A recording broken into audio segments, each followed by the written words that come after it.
को इधर ही ध्वंस किया। এই দেখো ডান সাইডে এটাই হলো সেই জায়গা। এখন এটা সর্বদিকে কাজ করে এই জায়গাটা এখন সংকীর্ণ হয়ে গেছে।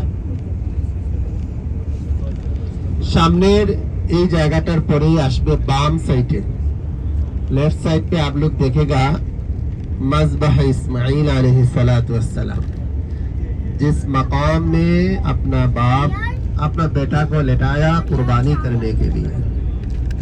अल्लाह ताला ने इस कुर्बानी को कबूल किया।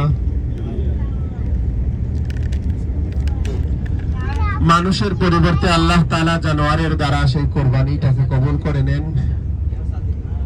নিজের সন্তানকে শোয়ানোর পরে ছুরি পর্যন্ত চালাইছেন, তারপরও আল্লাহ তাআলা সেই কুরবানি হতে দেন নাই। দেখেন বাম পাশে পাহাড়ের উপরে দেখবেন সাদা একটা খাম্বা দেখা যাইতেছে। এটাই হলো সেই ঐতিহাসিক জায়গা যেখানে কুদরত আল্লাহ তাআলার হয়েছিল, মানুষকে আল্লাহ তাআলা হেফাজত করেছিলেন।